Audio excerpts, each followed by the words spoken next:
The Champions Classic tips off in Atlanta between the Kentucky Wildcats and the Duke Blue Devils, but that's not the only SEC versus Blue Blood matchup in the SEC this week. South Carolina is also facing another one of basketball's prominent programs. Also, while it might not be an official challenge, several SEC teams are facing opponents out of the Big Ten, including a matchup between two Final Four teams, Alabama and Purdue. Plus, Georgia and Florida are facing teams that they all love to hate. Finally, should Arkansas be concerned about their loss to Baylor, and are Auburn national title contenders? We'll talk about that today in the rebound. This season is just getting started. It's a clash of titans, blue bloods, and pure hatred today on the Hoop Southbound Show.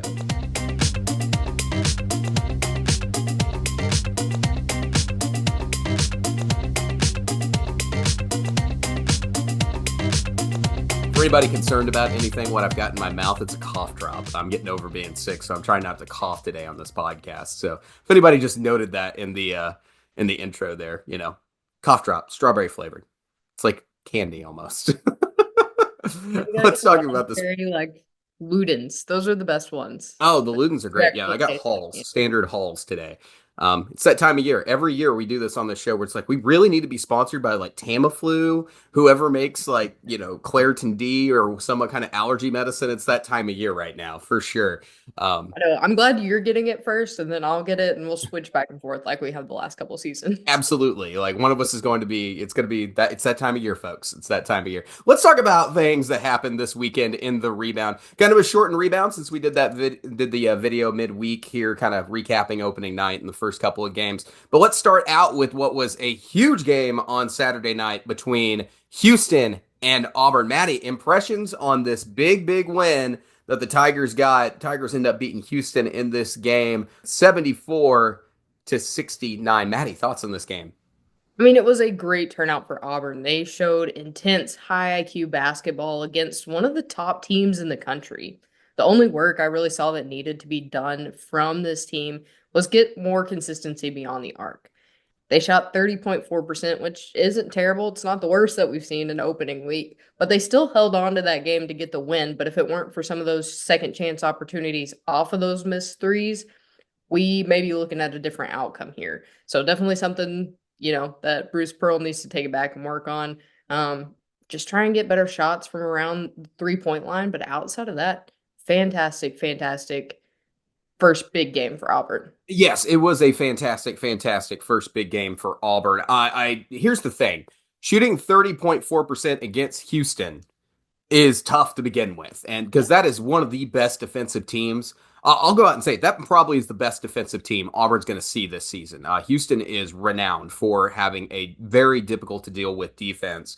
And it's not shocking to me that this team shot under 33% from three in this game. In fact, 30.4 is not a horrible mark at all. We talked about in the preview for this game, I was curious how the backcourt was going to adjust to this very attacking, blitzing like defense that Houston has that causes a lot of front court disruption and passing.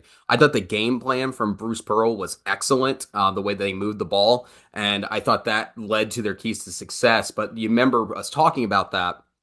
We talked about the points for Auburn to J.P. Pegues and Todd Pettiford. Yet a young guard and a transfer guard leading the attack on this point. Todd Pettiford played well above his years in this game. We knew he was a smart player. We talked about it in the freshman 15 this season, but he put up 21 points and 5 threes in this game and made some beautiful passes. He had one where he threw the ball into the interior to Broom on just kind of a leak out play there, and it worked perfectly. He understood that Houston's going to run a lot of this pick and roll denial that we saw them run last night. He was excellent, and that really made the difference to me in this game for the Auburn Tigers, the level of play that Todd Pettiford had. And if he plays like that, Auburn's got a serious chance to be a good basketball team this season. And this goes back to also what we were saying in the season preview. That gap that is kind of implied right now by the national media between Auburn and Alabama, or Alabama and the rest of the SEC, it's much smaller than what it's being implied at. And Auburn's a really darn good basketball team and should be one that's getting some national attention after this game. We said it. We both picked Houston in this game, but we both said if Auburn wins this game, which they could, the talk around Auburn should change. And right now, I think that conversation is Auburn a top 5 team in the country? Yeah, I feel like every couple of seconds you turn around and they're mentioning Todd Pettiford's name. Definitely, like you said, outplayed his years. Do we now have a question? Is he going to be a high draft pick coming out of Auburn? I think is kind of the next Possible. question for Todd Pettiford, just based off of his play, his basketball IQ. Like you said, some excellent passing. I believe there was one, I think it was him, um, in the game I was watching last night, where he did a bounce pass between somebody's legs to break it down to the front court. Yeah. Just wild, like one of those plays like you don't see that often. And if he's going to be able to make those plays against a team like Houston, what is he going to be able to do for the rest of the season for Auburn? I totally agree. I am very impressed with Todd Pettiford's game. I want to note here, he did, like I said, going against one of the toughest defenses in the country that they'll probably face all season. He posts plus 13 in this game and the plus minus. Very impressive game. One that, like I said, if you're an Auburn fan, you got to be hyped about this. You got to feel so good about this win. You went on the road, you beat one of the best teams in the country, and you did it in a way that had a very good game plan, and you saw your freshman players step up. You got to love everything about that. So, excellent night for Auburn here on Saturday night. There was another game on Saturday, and this one involves our team, Maddie, my alma mater. Arkansas placed Baylor last night and end up falling in this one 72-67. It was a tough game there in Dallas, rough one. But there were some moments in this game also I was very, very pleased with. Maddie, what were your thoughts on the Razorbacks last night? Yeah, so I mean, I feel like we have three different teams to talk about when we talk about this game. I know everyone's going to think I'm about to say something about the referees. No, we're talking about Baylor. We're talking about Arkansas's team in the first half and Arkansas's team in the second half. I felt like I watched two completely different basketball games before and after the halftime break. I mean, it very obviously is early in the season, and they kind of seem to figure out how to close out a game after Cal talked about, the TCU woes in that presser. But let's learn how to get one going. It's a lot easier to win games if you can start at the tip off and don't have to pick them up at the half. I mean, that you got the 3-point shooting and getting comfortable in a set is going to take this team super far. They played excellent, excellent in transition, but when Baylor forced them to slow down, it's like panic ensued. So I think those are some, points that Arkansas is going to have to deal with. Like he said in his presser after that first game, 3-point shooting. They got to make 3-point shots. If Mm-hmm. somebody's going to play us in a zone, we're not going to be able to win a basketball game if we can't get a 3-point shot off. I'm So glad you mentioned the zone. I'm glad you mentioned the zone because that is what stuck out to me. Um, Mhm. my PTSD was flashing like crazy. I thought it was 2002 or 2022 to 2023, the year that uh, Trevin Brazile and Nick Smith Jr. were both injured for Arkansas, and this team didn't have a way to make anything from outside. It was just horrible from outside. This team is. I'm going to say this about the 3-point shooting. What they're shooting right now. Now, Kentucky fans, I know you're on here. This is about the Champions Classic today, is the primary game we're going to talk about. So I know a lot of y'all are going to say Arkansas can't shoot. And I know a lot of y'all had that opinion about like the shooting. The level they're shooting at right now is far worse than any of the, level that you might have thought that they were going to shoot with right now. They're about 10%. This roster shot 35% from three last season. Even in the worst probably case in everyone's mind, they were probably going to shoot 33. They're shooting like 25 right now, about a good 10% worse than what everyone's kind of expecting. So there's something going on where this team is just not comfortable shooting yet. And I do think that there are some issues, that play into that. You don't have Jonas Adu in right now who can help you play inside and out and help you set up some better threes. You also have Nelly Davis, who has a wrist injury right now. And then right now, your best shooter is probably Boogie Fland, and he's got a history as a freshman of not making the best decisions when he's shooting from three. So there's clearly things that need to improve on this 3-point shooting for this team. But I really do think that's going to improve. I don't think I think we have to return to a mean at some point mathematically. And am I saying that Arkansas is going to just be the best 3-point shooting team in the SEC? No, by no means. But they're certainly not the worst shooting 3-point shooting team in the SEC, which they're kind of playing with right now.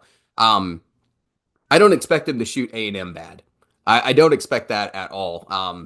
So as far as the 3-point shooting goes, I want to see this team get a little bit healthier, and I want to see them work on it. I will grow concerned about the 3-point shooting if we don't see progression throughout the course of this non-conference. That's when I'll start growing concerned. Surely they're going to shoot better than this.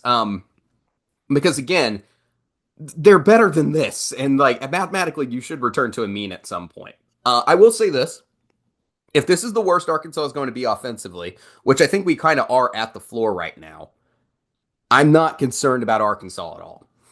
If this is the worst this team is going to look offensively, I don't have a problem with it because it should improve.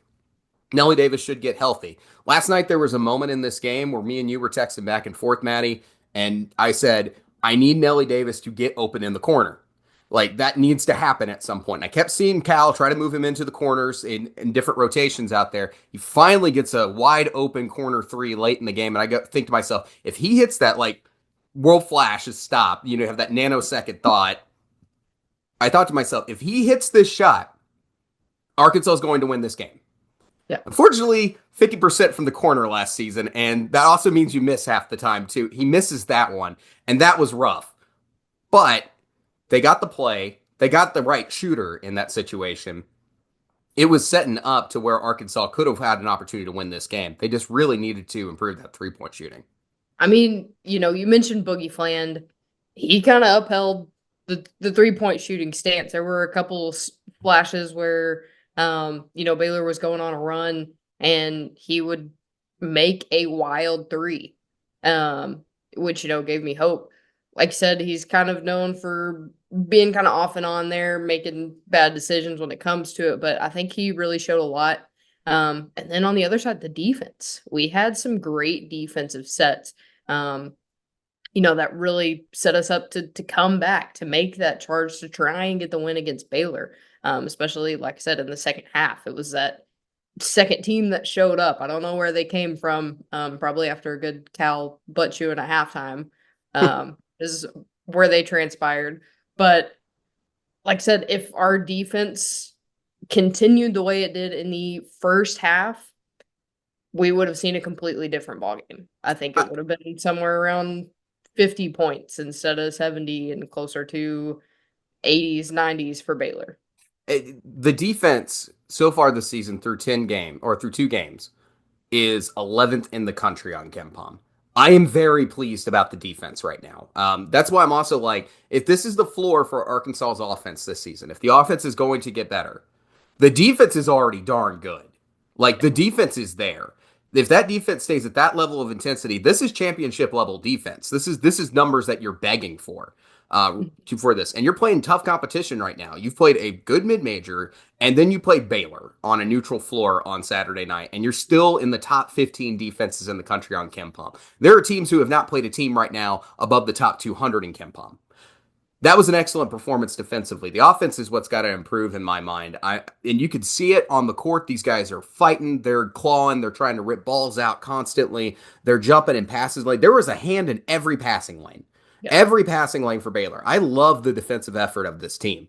I think Arkansas is going to be a very tough team to deal with defensively. They've got to get the offense going. Like, that's going to be the biggest thing for the Razorbacks this season. So as long as we see progression throughout the course of this non-conference to where the outside shooting improves, and I really want to see this team with a healthy Jonas Aidoo because, A, he's going to be a better rim protector. He's going to be a very good rim protector, really good defensive player that can also help you play inside out. All right, let's jump to a couple of other games of note here that happened this weekend. Kentucky dominates Bucknell on Saturday. And then Tennessee, great game against Louisville, and this one come out with a win there on the road. Very, very comfortable win for the Volunteers there in Louisville.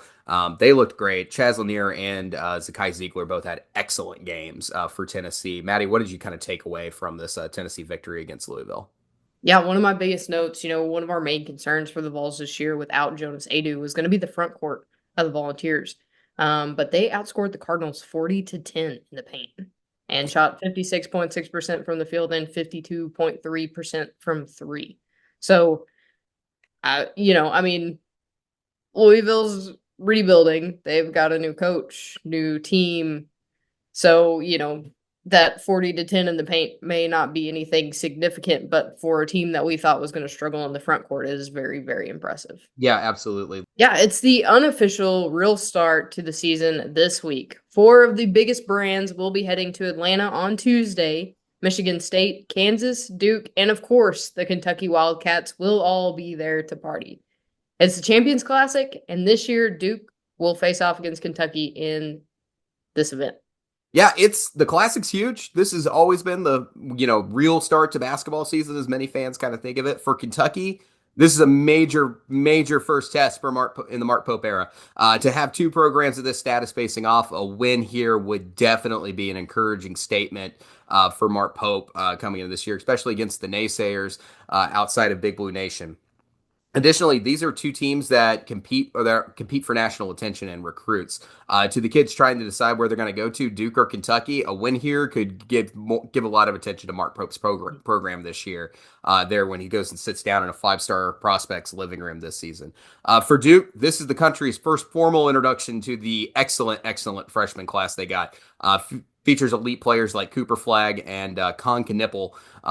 For Cooper Flagg, he's getting the talk about being a possible player of the year as a freshman. This is a moment that could be huge in that campaign this season. The nation's going to be watching this game, and people are going to be paying attention to his performance. Flagg is probably the most anticipated freshman in college basketball I'm going to say a while right now, because I have not heard nothing but Cooper Flagg talk all off season.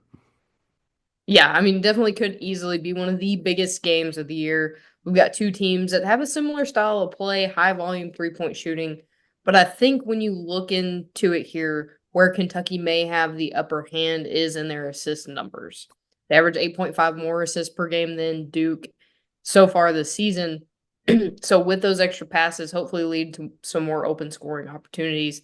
I think we see this going south. When you look at only 9 steals per game, Kentucky will need to lock in to ensure some of these turnovers don't lead to a massive part of this. Yeah, I really like the fact that what Kentucky's got going on for them right now is they have players who have well-defined roles on this team, and these players know what those roles are. Wright State, Kentucky shot 45.8% from three. They also played well against Buck. Now, Kobe Brea, Kirk Rasai, or Krisa, sorry, I keep doing that. And in the front court, Andrew Carr are going to be the big guys to watch for Kentucky in this game. Another area that I could think could be an advantage for Kentucky is the leadership they've got. They've got a ton of upperclassmen on this team, unlike Duke. They're going to be leaning on guys like Lamont, Butler to put up their production in this game. And I think that could be a huge advantage. Now, this group hasn't faced adversity yet. And they certainly haven't gotten a taste of it against a team of this high caliber.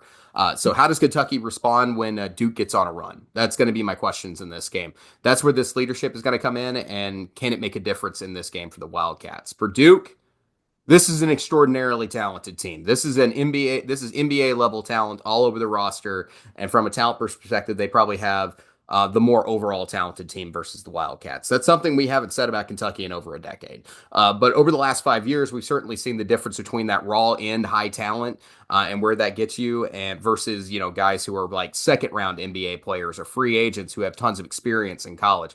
Kentucky has been that team who's been the younger, talented team for a while. Now they've shifted that in the Mark Pope era. Duke is a team that's going to be relying now on that younger talent. The backcourt is going to be the most difficult thing for Kentucky to deal with in this game.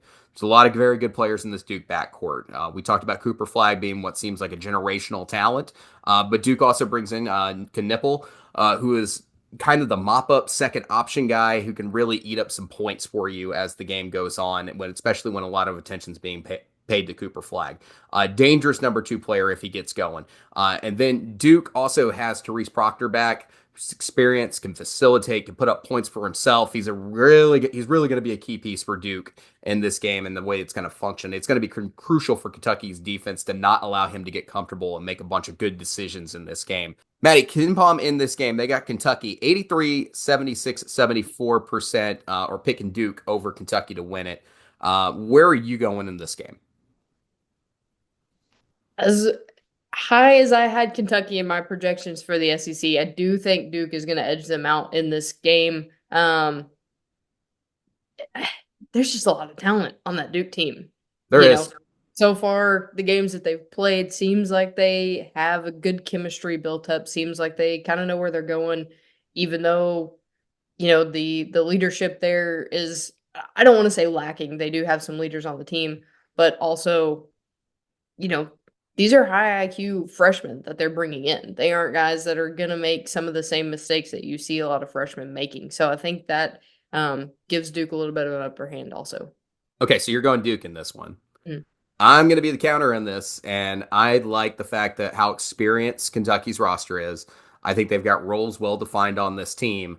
I'm going to be the contrarian here, and I am going to go and I'm going to pick Kentucky to upset Duke in this game. That's going to be my pick on this one. So I like the possibility that the opportunity here that Kentucky has to win this one.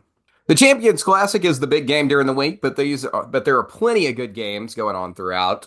Tomorrow on Monday, Missouri will face Eastern Washington in Mizzou Arena. Alabama faces Will Wade and McNeese. Florida will face Grambling. Oklahoma gets Northwestern State, and Texas A&M will face Lamar. On Tuesday, Georgia will play North Florida, who upset South Carolina on opening night. South Carolina will play Towson out of the CAA. Mississippi State will play Southeast Louisiana. Texas plays Chicago State, and Ole Miss will face South Alabama in the throwback game in the Tad Pad. Then on Wednesday, Tennessee plays Montana. Auburn will play Kent State, and Arkansas will play Troy. Also on Wednesday, Vanderbilt gets its first game against P5 competition under Mark Byington against Cal. A tough game for them, but one that I think they could definitely win. Cal's not the best team in the world, and is a very good chance for Vandy fans to pick up some good feelings under this new staff. Mark Madsen is doing his best out there at Cal to turn that program around at Berkeley, but I think Vanderbilt is more than capable of pulling off a win. Manny, I wanted to bring this next topic up because it was noticed by fans outside of our fan base. The Calipari movement from Kentucky to Arkansas has brought along with it attention from Kentucky fans to Arkansas games. And what really made me want to talk about this topic is that we as Arkansas fans have been talking about this issue for a while. It has to do with the attendance on Wednesday night for Arkansas versus Lipscomb. It's actually a much larger problem than just that game. For Kentucky fans, let me kind of fill you in. I noticed it. It was noticed that Bud Walton was not filled up to its normal amount or its kind of traditional reputation. Its traditional reputation on Wednesday night, the crowd was relatively small. There were still like what 13,000 still people in there, but not what you normally expect, especially what would be Calipari's first game, actual game in Bud Walton. The ironic part is that season tickets have been sold out. In fact, they've been sold out for the last several seasons at Arkansas, even prior to Calipari arriving. The arena was sold out during Muss, and I also think during some of the Anderson years. So where is everybody? Why isn't the place packed? That's kind of a big question that Arkansas fans have been talking about for a while, and I think it's worth noting. Now that there's attention on this topic outside of Arkansas, kind of just talking about it a little bit more. Personally, Maddie, I think there is an answer to this question. The wait list to get season tickets at Bud Walton is about a mile long. Yeah. In fact, my name has been on there for a while. I think your name's been on there for a while. Mhm. And I can't get a phone call. I can't get an email about buying them.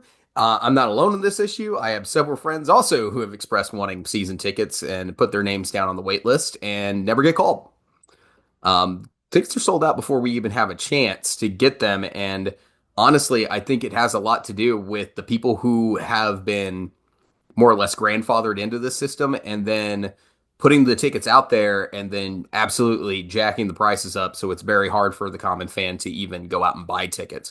That's been my biggest thought about what's going on with Arkansas's basketball attendance for a long time. Since this problem started happening, is that you may have noticed that people who follow us on social media, we put out, I think last year, the most expensive non-conference tickets in the SEC, and Arkansas won that category by like $600 last season, and it had to do with Arkansas or the people who own these season tickets, whether it would be like some third-party website or something out there that they're selling it to, are jacking the prices up on these tickets. It's very hard to get a reasonable ticket to a basketball game right now in Fayetteville. Yeah. I went to the game on Wednesday. Took one of my friends who'd never been to a Razorback basketball game before. He was like, so is this this is it? And I was Mhm. like, some people will come. They'll come. They Yeah, did not. they did not Um, make I mean, it wasn't a bad turnout. But I think, you've got the mix of these people selling tickets. You've got a lot of people that will buy these season tickets that are out of Little Rock or Northeast Arkansas or even South Arkansas that have season tickets that aren't driving to Fayetteville for a weeknight game. no. So, they're selling tickets or, some people are generous enough to give them away. I'm a part of different ticketing groups to try and find tickets because of this terrible system that they have. Um, so it's hard to kind of find a good balance, I feel like, to where you make your fans happy, but also you keep the legacies, or the people that were grandfathered in, um, give them their chance to get their tickets as well. Because what you don't want to do is say, yeah, no, you're not getting these tickets anymore, to people that are giving your school money. And I think that's the biggest downfall of it is you have to donate to be able to purchase season tickets. A lot of these people have been donating for years, so obviously the school doesn't want to make them mad, make Cut them off upset that. Yeah. with a donation. Um, but also you got to let the average fan have a chance. Yeah, there's got to be something done. I mean, honestly, there has to be something done. There are people who are season ticket holders who go to every game, just about, Mhm. go to 80-90% of games. And they have said, like, we sit down and, like, 2 rows down from us, there are a set of seats that never get sat in the entire season. Even during the biggest games of the year, no one's in these seats, and we don't know why. We don't know who's getting those tickets. We don't know anything about it, but like they're frustrated because they think that that's hurting their experience because they know there's fans who want season tickets and people can't get them. Additionally, when these tickets end up going on third-party websites here in Arkansas, we're weird as a state. Even in the SEC, we're weird as a state because almost every other state in the SEC has another power conference team on the college level to be a fan of in that state. Also, a lot of these states have a professional team in there, like Florida or Texas. Arkansas has neither of those. There is not another power conference team in this state. There is not a professional team in the state of Arkansas. The Razorbacks are sports and Arkansas. And I think they can get away with this, jacking that price up because they're in demand from everybody in the state of Arkansas. We did a couple of seasons ago, I did like a calculation on it. And to take a family of four, I believe it was, to an Ole Miss game last year, it was over $1,000 for second deck seats up there in the second level. That's insane. That is truly insane to talk about a just random Saturday against a, average opponent in the SEC. $1,000 to bring a family of four to the game. If you go in through these third party websites, it has become completely uneconomical to get tickets, and it's a huge problem. And I don't know what exactly the solution is, and it's not isolated to basketball in Arkansas either. It was also a baseball problem a while back. There were baseball fans who were complaining about this same issue in the past. They were talking about the home plate there, and baseball is a huge sport at Arkansas. The home plate not being filled up for major college baseball series games, SEC series games. No one sitting in that front row of seats. It was extremely noticeable, and it seems like they started to get that fixed, but it needs to be fixed in the basketball situation as well because there are people out there, I promise, who will buy tickets to go to a Razorback game right now. It's just a matter of how expensive it is and the fact that other people just simply can't get their hands on season tickets. Yeah, I mean, I alone spent several $100s last year, and I didn't go to that many games. Same. Yeah. It's just one of those things like, every now and then I'll get lucky, find somebody who's willing to sell them at a decent price just because they can't go to the game. And then you have the people who are strictly in it for the profit that they're going to make off of that ticket because, regardless of what your donation may be, um, most of these people are selling above face value for what the ticket's worth. Way above face value. And I'm not doing this right now. Like I want to before we move on here. I'm not. We didn't want to do this segment just because of like we're going to defend ourselves because we're Arkansas and Arkansas fans and the Kentucky fans noticed people didn't show up. No, we're bringing this up because Kentucky fans noticed it, and we've been talking about it for a while. Mhm. And this is another chance for Arkansas fans to have their voices heard Because like we not just alone in this show, a lot of people in Arkansas have been complaining about this, and we want it fixed, and we want a solution found by the university to where your average Joe fan can get a ticket at a reasonable price and pack Bud Walton Arena and give Bud back its reputation of being a hellhole of a basketball stadium to play in. That's what Razorback fans want, and people will come to those games. It just needs to be less than $1,000 to bring a family of four to a random Saturday basketball game to sit in the upper deck. Like those are things that need to be fixed right now because I tell you what, you can get football tickets for a family of four cheaper right now than you can on third party websites for basketball. That says something. It says something quite a bit when you're talking about the difference between those two sports. So, would love to see this ticket situation improved in Arkansas. I really want tickets, so anybody who can hook me up there, be a fan of that. But we got more stuff to talk about today. But yeah, since Kentucky fans noticed that, I wanted to bring further attention to it because Arkansas fans have been talking about it too. All right, let's move on. All right, it's not an official challenge, but it's going to be a series of statements this weekend. We have several SEC versus Big Ten matchups this coming week and over the weekend, and none of them are cupcake games. No, by no means. Spot on. In fact, one of this is the biggest game. One of the biggest games this weekend are going to be between Final Four teams from last season. Alabama will play Purdue on the road in West Lafayette. This is a top 25 matchup in both KenPom and the AP. Huge game here. These two didn't get the chance to face each other, but like this is going to be a whole different ball game. Off the court, big attention grabbing game. Both these teams faced each other in the non-conference last season. They were also in the Final Four. This is a battle of titans of two of the best teams right now in college basketball. This will be a huge game on a national landscape. Whoever wins this game is going to get a early resume point to help that resume toward a high seed in the NCAA tournament. Both these teams have plenty of chances ahead of them to collect a huge win in the non-conference. So whoever wins this game is in a great spot, but whoever loses it, this is not the end of the world. This is a critical Q1A opportunity and one that pushes teams well into that upper level of the bracket. This is a game that really helps separate yourself from the pack. Maddie, what are kind of your thoughts on this matchup? Yeah, so I mean, two giant names in basketball, especially over the last few seasons for Purdue. Biggest thing to note here is they don't have Zach Edey anymore. Nope, And was, no more Zach Edey. yeah, that was the big talking point for Purdue for years. And another big thing to note is Purdue's freshman big may be out in this game. Daniel Jacobson, the starting center, is having further testing done to determine how long he's going to be out after suffering a lower leg injury. They're trying to figure out, the basis for that. He may or may not play against Alabama, and that may be a very, very good thing for Tide fans. Yeah, it could be for sure. But you're right. This is not the same Purdue team that we've gotten to know over the last couple of years. But just because one big name is gone off this roster doesn't mean this isn't a really good team that Alabama's facing. You're still got to face guys like Braden Smith, excellent facilitator, improved 3-point shooter last season, incredibly dangerous coming off that zoom action that Purdue likes to run on offense. And then another option that Purdue has in the backcourt is Fletcher Lawyer, who's very dangerous 3-point shooter, shot nearly 45% last season. But where I think the most unknown in this game is going to be in that front court. You were mentioning the injury there to Purdue's freshman Jacobson. They've also got some other guys like Hoffman Reen, who's relatively consistent who's been relatively consistent year to year for Purdue. But he's going to need to step up in this rotation to help Purdue come out and win this game if they can. And then Cameron Hyde and Caleb First are also going to be big players for Purdue on this roster as well.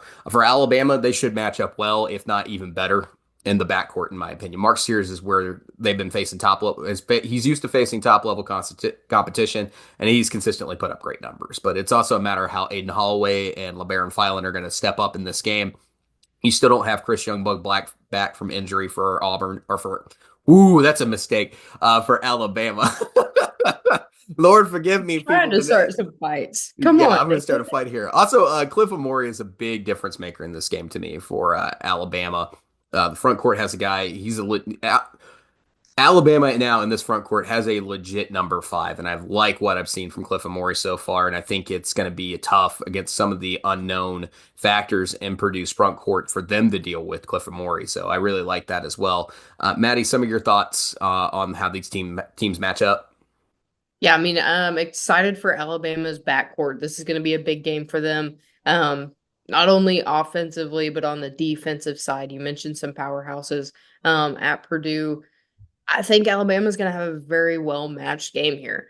Um, you know, possibly having a big man out of the rotation is going to be huge for Alabama's front court. That being one of my bigger concerns. But like you said, we got Cliff Amore, you got Grant Nelson, who are going to be able to produce down low. Um, but I think here we see Mark Sears lead this team and do a good job against someone he's familiar with the Purdue team in the past. But yeah, I think the thing to watch here, I think the thing to watch in this game is the same thing we were saying in the season preview. Alabama's defense is going to be better this year. How much has it improved? Is it championship level improvement? This is going to be the night to watch. Alabama's defense doesn't have to be perfect here, but let's see how much better it's going to be in this one. Kim Palm has this game 82-80 Purdue at 43%. Maddie, who you picking in this one? I'm going Alabama. Woo, roll tide. They're okay. I just think their experience on the backcourt, their basketball IQ that, they've produced over the last few games and shown people that, hey, we're not just this team that runs and guns and shoots. We've got more to us than just that. And I think with Mark Sears' leadership, they're going to be able to get the job done. I like that. I like the light leadership slant on that one. That's a way to look at it. I'm going to go Purdue. Mackey is a tough place to play basketball. It's got a reputation of being just a hard place to play basketball, and I know Purdue fans are going to get up for this one. This is the game that they're going to be very interested in. This is a heck of a road test. This is an absolute heck of a road test. So I'm going to go give me this experienced Purdue team and what's going to be a very, very tough matchup, but I think it's going to be close. I think it's going to be a very close game. I think that 82-80 might be on the number, but I'm going to go even higher. I think this game gets into the upper 80s and 90s in this matchup between these two. So it's going to be an exciting one, and one that I'd be tempted to bet the over in if I were a betting man in this one. So my feelings in this, I'm going Purdue. Close, high scoring matchup. Well, Kentucky and Duke aren't the only blue bloods in action this weekend. South Carolina will be taking a trip to Assembly Hall to face the Indiana Hoosiers this weekend. The Gamecocks seriously need some bounce back after that North Florida game. This could be their chance, but it is a very tall ask. Yeah, massively important game for South Carolina. If you got to get that possible Q4 loss off your back, you got to become what we kind of described in law school when you were applying a splitter. That was a kid who had a bad GPA but had a really good LSAT score, or vice versa. So trying to just kind of split the differences there and trying to get the best scholarship money you could, and just hide that bad part of your student resume when you were applying to trying to go to school. It's kind of how you get rid of a Q4 loss and make it go away, make it disappear. And this is a really, really good chance for South Carolina. That the positive is you got a chance for a Q1 game.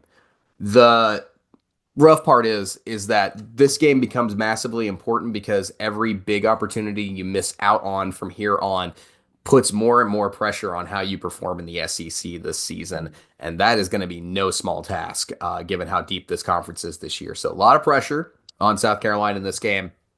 Also, a lot of pressure on Indiana and Mike Woodson. There's a lot of pressure on that staff to make this a good year in Indiana, and they kind of have a standard like Kentucky or Duke blue blood program that just has not been met in a significant amount of time now for Indiana basketball. This game will be crucial for this team. A win over a P5 team is certainly a good sign for Indiana and their fans, but Indiana is a complicated team when it comes to assessing them, and we'll get into a little bit more on that, but simply it's hard to tell what kind of Indiana team you're going to get every night in this. So tough matchup here. Maddie, tell me some of your thoughts between these two. I think if South Carolina wants to lock down a win in this one, we have to look at getting in the defensive edge. This is an Indiana team that seems to struggle when it comes to getting the ball in the basket, and a good defense may help keep them on top, even if their offense isn't 100% like we saw in that North Florida game, and then even in that kind of cupcake win over SC State. I think we look here at South Carolina. Lamont Paris has got to be, taking notes from these previous games, getting that defense, especially in the front court, up to speed. I had big hopes that they Hmm. were going to turn things around, and you just had a lot of guys who were, kind of secondary players not getting the right minutes. But somebody's got to take a step up and lead, and I think this is the opportunity that they need to do it in. Collin Murray-Boyles, when you talk about defense, is Mm. and everything else in that front court is going to have his hands full in this game. Indiana's front court is the strongest part of their roster. Nick Pringle and Jordan Butler have to bring more to the floor. They combined for 6 points in that North Florida game. If they don't do that, if they do not play better, South Carolina is going to get beat in this game. If South Carolina is going to win this game, they're going to have to make short range baskets. They're going to have to convert and one opportunities and rebound the basketball. South Carolina was -6 in rebounds against UNF. The difference was that offensive glass and not getting those second chance points. An area that South Carolina could look to take advantage of, though, in this game is 3-point shooting. Indiana is not, and I mean by no means, a shooting team. South Carolina, not necessarily the best, but last year's roster shot 32.8% from three last year, and yeah, they probably might be able to shoot it a little bit better than Indiana. If South Carolina can shoot 34, 35% in this game, I think that's a real advantage for South Carolina this because Indiana can't shoot. I mean, they cannot shoot. Miles Rice is probably your best player on this in this backcourt for Indiana, and then Luke Good could be probably one of the most important shooters on this team. He shot 38.9% from three last season. But if you're guarding him well and shutting him down, they're going to have problems. So that's going to be how it's going to come down to. But like I said, front court's going to be a big part of this game. Transfer Ballo, 13 points a game and 10 rebounds a night for Arizona last year before he transferred to Indiana. He's tough to deal with in that front court, especially when he gets going.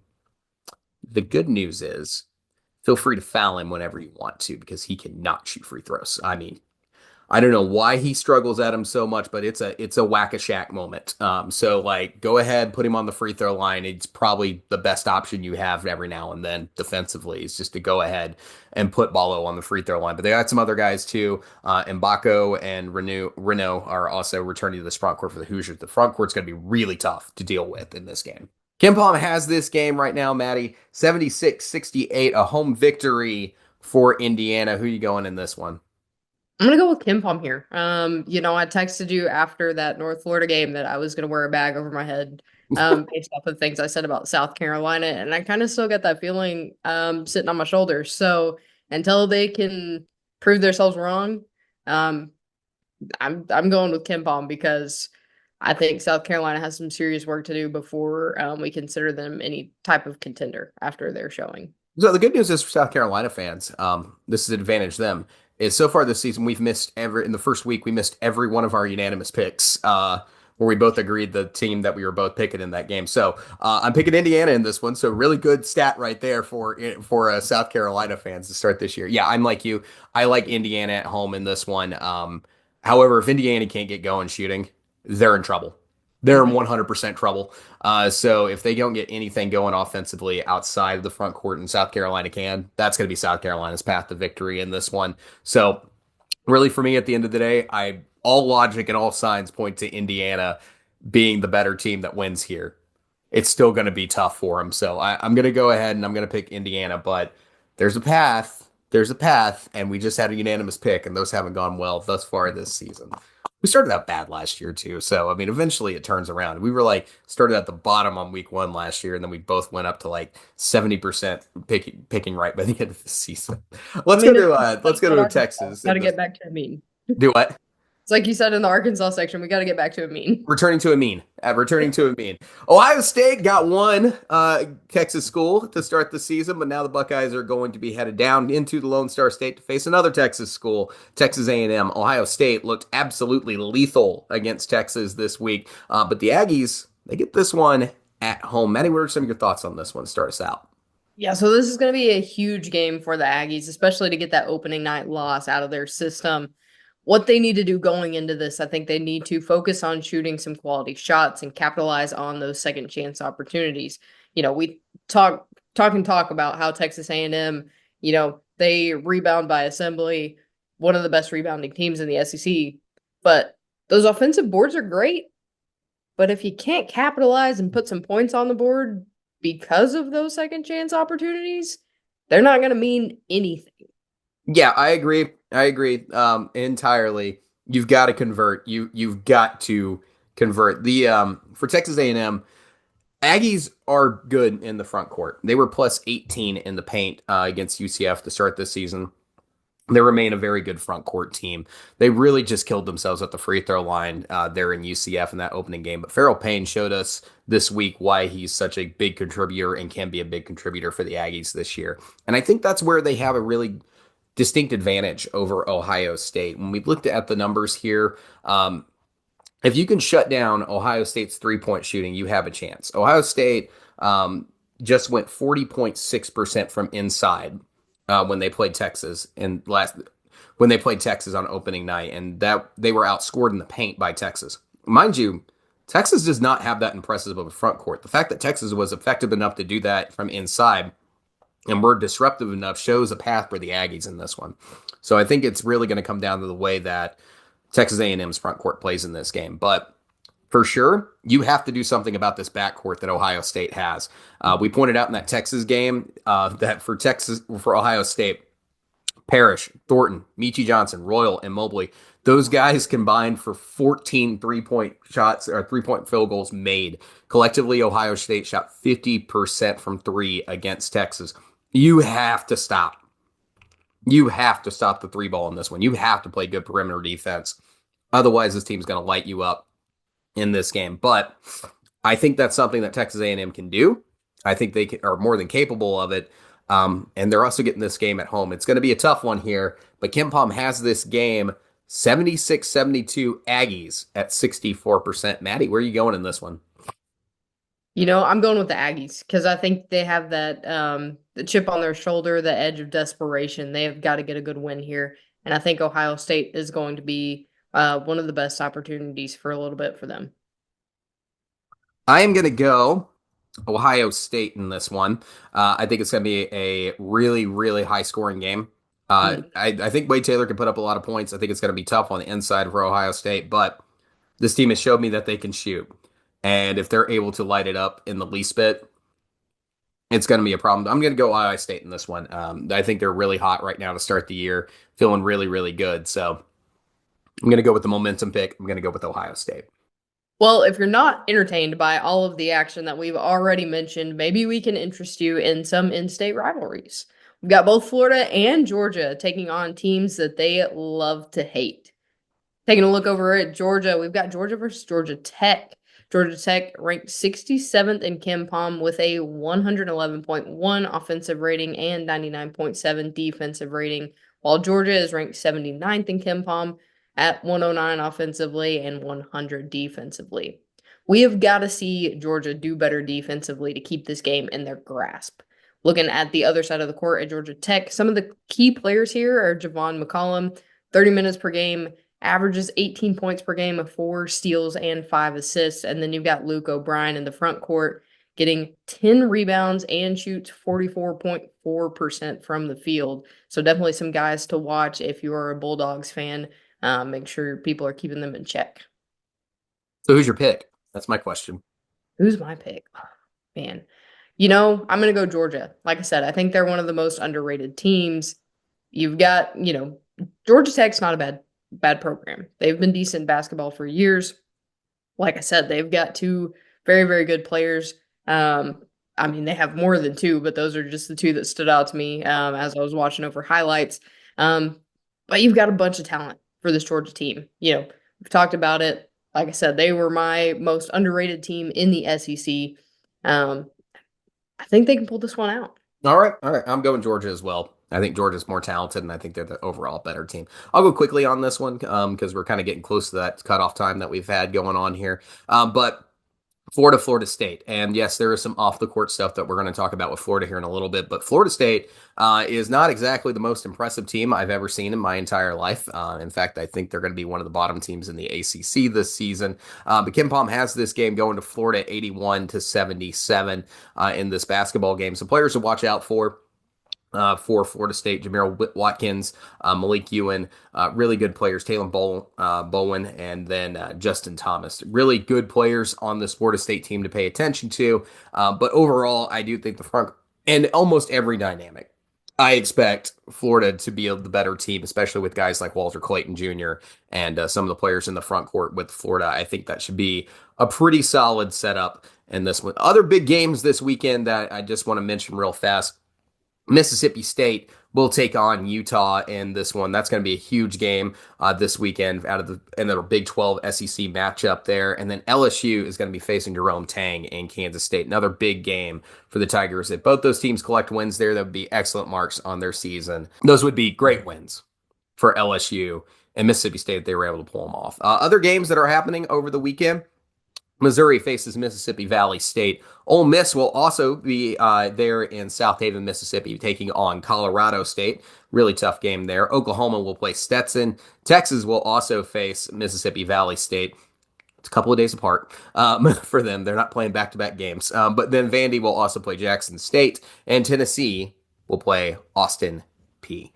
All right, this week it came out, according to a student-run newspaper at the University of Florida, that there is an ongoing investigation into sexual harassment accusations against head coach Todd Golden. According to the student-run newspaper, the claims include unwanted sexual advances on Instagram, requesting sexual favors, and sending photos and videos. The newspaper based this report on a Title IX complaint filed against Golden on September 27th. On more than one occasion, the paper said Golden allegedly took photos of women walking or driving and sent those pictures to the subjects involved.